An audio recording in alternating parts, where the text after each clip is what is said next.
الحمد لله رب العالمين والصلاة والسلام على رسوله الكريم أما بعد قال الله عز وجل في القرآن الكريم أعوذ بالله من الشيطان الرجيم بسم الله الرحمن الرحيم اقرأ باسم ربك الذي خلق صدق الله العظيم. ڈائس پہ بیٹھے معزز و محترم علماء کرام، سامعین اعظام، عزیز بچے اور بچیوں، پردے میں بیٹھی ماں اور بہنوں، ابھی ہم اور آپ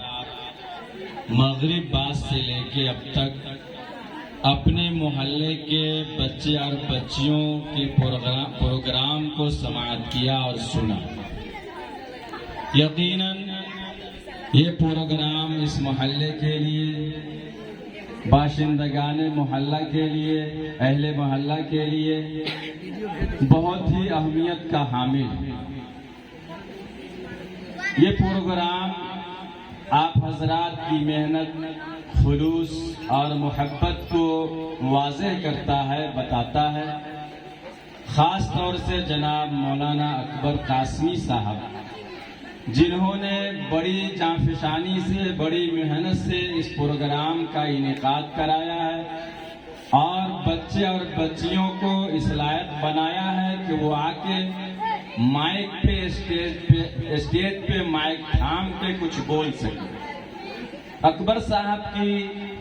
اور اس کے ساتھ ساتھ اہل محلہ کی بڑی محنت رہی ہے.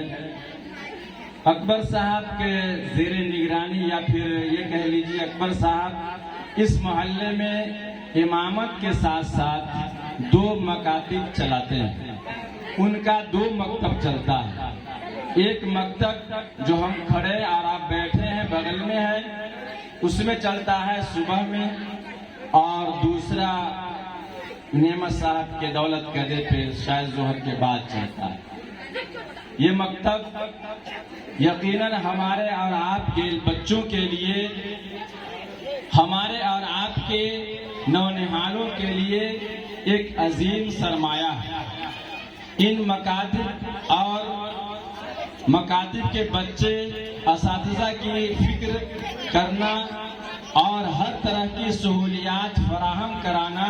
یہ ہم تمام لوگوں کی ذمہ داری بنتی ہے. مولانا اکبر صاحب امامت کے ساتھ ساتھ ہمارے بچے اور بچیوں کو دین کی بنیادی باتیں بتاتے ہیں. آج کے دور میں جب ہر طرف ارتداد پھیلا ہوا ہے اور ہر طرف لوگ ارتداد کے شکار ہو رہے ہیں اور بچے اور بچیاں مرتد ہو رہی ہیں، ایسے وقت میں مکتب کا نظام، مکتب کو منظم کرنا، یہ اہل محلہ کی بڑی ذمہ داری ہے. اگر ہم نے اور آپ نے اس کی طرف توجہ نہ کی تو یاد رکھیے ہمارے اور آپ کے بچے دین سے دور ہو جائیں گے، ہمارے اور آپ کی بچیاں دین سے دور ہو جائیں گی. اس لیے ہم اور آپ اپنے مکتب کے نظام کو منظم طریقے سے چلائیں اور اس کے انتظام کا خیال رکھیں. اگر ہم نے اور آپ نے مولانا اکبر کا ساتھ دیا اور ہر موڑ پہ ساتھ دیا تو یقین جانیے ہمارا یہ مکتب پھلتا پھولتا درخت بن جائے گا اور ہمارا اور آپ کے بچے کے اندر دینداری آ جائے گی. اور جب یہ بڑے ہوں گے اور دوسرے ادارے میں جائیں گے، اسکول کنوینٹ میں جائیں گے اور وہاں ان کے سامنے اللہ کی وحدانیت اور رسول کی رسالت پہ آنچ آ رہی ہوگی، اس وقت یہ بچے یقیناً کھڑے ہوں گے اور کہیں گے کہ اللہ ایک ہے اور اکیلا ہے. محمد صلی اللہ علیہ وسلم اللہ کے آخری رسول ہے اور آپ کے بعد کوئی رسول آنے والا نہیں ہے. اگر ہمیں اور آپ کو اپنے بچے کو مرتد ہونے سے بچانا ہے، چاہے وہ اخلاقی اعتبار سے ہو، چاہے وہ وہ اعمال کے اعتبار سے ہو، چاہے وہ کسی بھی اعتبار سے ہو، اگر ہمیں اور آپ کو اپنے بچے کو ارتداد سے بچانا ہے، مرتد ہونے سے بچانا ہے، اپنی مسجدوں کو آباد دیکھنا ہے، تو مکتب میں اپنے بچے کو بھیجیے، مکتب میں اپنے بچے کو وقت پر بھیجیے اور پورے سہولیات کے ساتھ بھیجیے، جو بھی ضروریات ان کے ساتھ وابستہ ہے اس کے ساتھ بھیجیے۔ یہ امام، مکتب کے مولوی،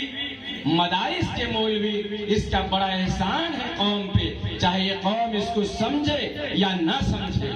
یہ قربانی کا وقت ہے اور 3 دن قربانی ہم نے اور آپ نے شوق سے کیا، کسی نے 4 بکرے، کسی نے 10 بکرے اور کسی نے 1020، بہت سارے حیثیت سے ہم نے قربانی کی، اور 3 روز اپنے بال بچوں میں رہ کے ہم نے اور آپ نے خوشیاں منائی۔ لیکن آپ نے کبھی اندازہ، کبھی آپ نے غور کیا، کبھی سوچا کہ وہ مولوی جو آپ کا امام ہے، وہ مولوی جو آپ کے مکتب کے بچوں کو پڑھاتے ہیں اور لا الہ الا اللہ محمد رسول اللہ کی تعلیم دیتے ہیں، آپ نے تو خوشی خوشی عید منا لی، قربانی منا لی، لیکن وہ مکتب کا مولوی، وہ مسجد کا مؤذن اور امام، وہ آپ کی اپنی خوشیوں کو تیاگ کر کے وہ آپ کی قربانی اور جانوروں کے ذبح کرنے میں وہ لگے رہے۔ پورے محلے گھوم گھوم کے انہوں نے قربانی کی اور ذبح کیا، اور قربانی کے بعد سب سے پہلے گھر والوں نے گوشت نکالا، کلیجی نکالی اور شوق سے کھایا، لیکن جس نے قربانی کے جانور پہ چھری چلائی تھی اس کی جو ہے اس کو خبر تک نہ ہوئی، اور آپ نے خوب کھایا، آپ نے خوب کھلایا، لیکن کبھی سوچا ان کے بال بچوں کا کیا ہوگا؟ یہ آپ کے بال بچوں کی فری جو ہے، فری میں آپ کے بال بچوں کو پڑھاتے ہیں، لا الہ سکھاتے ہیں، نماز سکھاتے ہیں، قرآن سکھاتے ہیں اور حدیث کی باتیں بتاتے ہیں، رسول سے سچی محبت کرنے کا